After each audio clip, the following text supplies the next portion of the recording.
So, hey everybody, it's Dennis, and today we're in a little bit of a different classic car. We're in my '89 BMW 325i, and yes, it is a classic. It's 35 years old, and honestly, this was like the end of the truly driver's car. Uh, this car is it has fuel injection, but it's very mechanical. You know, you actually have real gauges. You know, you have like a stick shift. You can upgrade, the radio and stuff, but it really is. And look how cold it is. My God, it's 50 degrees outside. This is not right. But yeah, I have a event down in YBOR City, which I'm going to show. YBOR City is the really historic part of Tampa, and it's much different than you'll ever think of the South or Florida or Tampa in general. And we'll take a peek at a couple areas. But so we're just on our way on the highway, kind of giving this car a little bit of a run on a Sunday, because, you know, it's nice enough out today that I want to take it out. And, you know, the great thing about German cars is that I have the roof open, because you can see that, and I have the heat on, and I actually turned the heat halfway because it is that hot. It is unbelievably how hot the heat is in this car. I love it. So we're gonna cruise on down the highway and get into YBOR City and kind of peek around at a few of the sites there, and you know, have some fun today, because, you know, might as well. It's a Sunday. Take the car out. You know, this is like the best part about Florida, because it's now January, and this is when I can take them out and really have some fun with them. It's kind of nice. So, all right, let me hop down the road with all these crazy drivers here and get to it. Shit. Okay, I'm entering YBOR City at this point. I'm coming in from Nebraska. I wanted to show that. That is, or used to be, the German mutual aid building. It closed in 1917 because of, well, reasons. But YBOR City was a very ethnic part of Tampa, and they had mutual aid societies. Over here is Centro Asturiano. Centro Asturiano was where people from northern Spain went, and they hung out with other people from northern Spain. So it was very different down here than the rest of the South. It was more like the big cities of New Orleans or New York City or even Chicago, where you just had a lot of ethnic people together. It was formed in like 1880 to bring the cigar making to the United States, because Mr. YBOR was a cigar maker from Cuba, but he seemed to have run into a little bit of trouble down there, so he ended up moving to a few places, then settled here. He bought all the land of the eastern side of Tampa, and he made his own little city with his own little laws. It was kind of neat. So we're gonna be coming up on the Cuban Club, because lots and lots of Cubans came here for the cigar, and there's the Cuban Club right there. It's the largest of the mutual aid buildings in Tampa. It's enormous, actually, and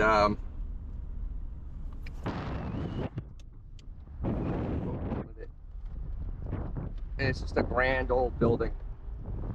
I think this used to be the hospital. They had everything. They had everything down in YBOR. That used to be a hospital also. And now it's a... Oh! No, this car sits low. Tampa also has a neat little streetcar setup. And here comes one. we actually have a streetcar that runs from YBOR City to downtown Tampa.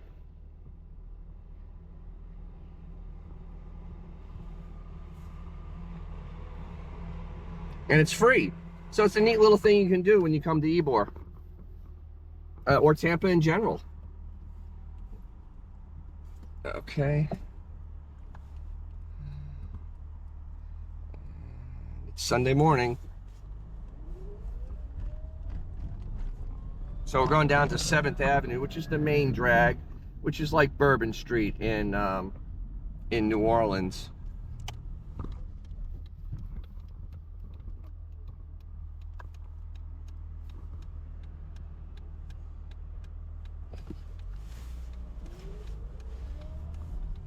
So there's the Hotel Haya, which is very high-end, very nice. Just built a few years ago. It's a sign for it.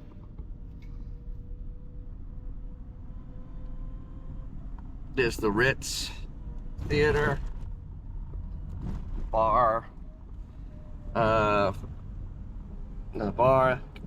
King Corona, which is owned by Fuente family.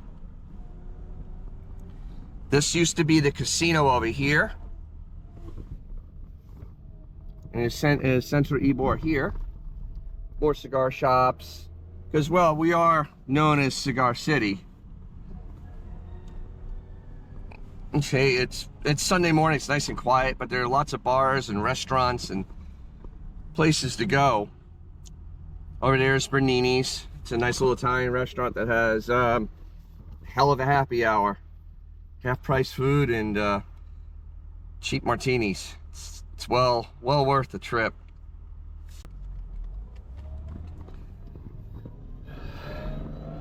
All these buildings were built around 1910. 1915, in that realm. They had many fires down here. Here's the Italian Club of Tampa. It's the oldest mutual aid building that is left.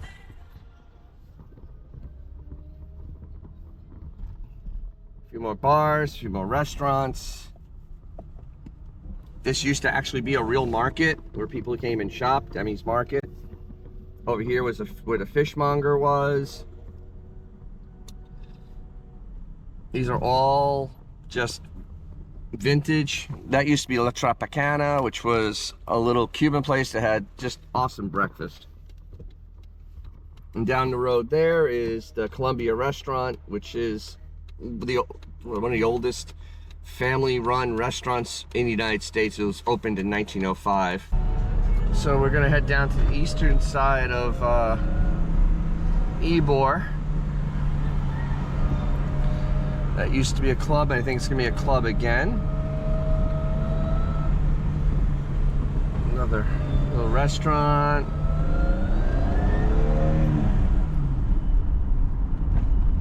Gosmart Memorial Road. Gosmart's own this restaurant that's up on the right here. It's one of the oldest restaurants family-owned restaurants in the United States. I'm gonna go by it. It's just amazing. It's called the Columbia Restaurant. Over there is where the Columbia group is going to be putting in a Sicilian market. It's amazing that just the total different ethnicities that are here. So that's the Columbia restaurant right there. All the mosaic, all the tile on the outside.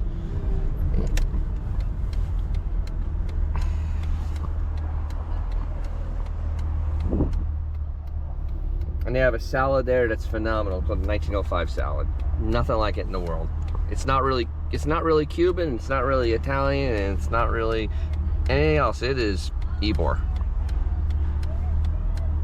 So, all right. It's a quick little tour of YBOR City. There's their parking lot. Had a quick little tour of YBOR City in my E30. So this is actually a car channel. So we're gonna go over this little sporty car. So this is a 1989 BMW 325i. I've had it now for 16 years. It has Jungblood racing wheels on it. They weigh 11 pounds apiece. It's in Cirrus blue.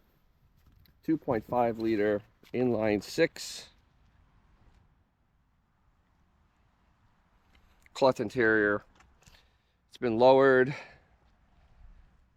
Has full Bilstein suspension. Has larger front and rear sway bars. 5-speed manual. And it does have, see, the odometer was broken when I got it, so I'm guessing at this point it has about 250,000 miles on it. The odometer reached 242. I've upgraded it to having a 13 button in it. The air conditioning does work, and yes, it is still R12. So let's take a look quickly under the hood. So there's the venerable 2.5 liter inline 6 with fuel injection.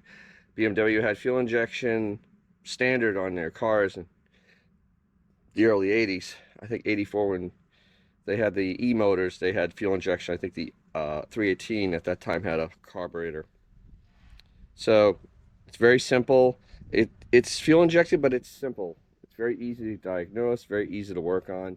Still has technically mechanical lifters in it because it uses followers on top of the cam that have to be adjusted. So, yep, anti-lock. It has anti-lock brakes. You know, pretty much most modern cars have, but it's very, very simple, easy to work on, and incredibly fun to drive. Plus, it only weighs 2,600 pounds without me in it. So this is a cool little classic car. It's 35 years old. It was built in August of 1988. So I used to autocross this all the time too. It's a fun little car. We'll go a little more into depth in it, but these are fun little cars and they've doubled in value. And yes, it's the last BMW with no airbags. So that's just a little quickie on this car. We can go into detail a little later. Thank you for watching to this point. And as always, if you got something from this, crush that like button. If you want to see more with classic cars, repairing cars, just car stuff in general, subscribe. Also share, because sharing is free on YouTube. I've checked it out myself. And as always, if you have something cool or a classic or a cool classic, take it out because you'll make someone's day, including your own. I'll catch you down the road.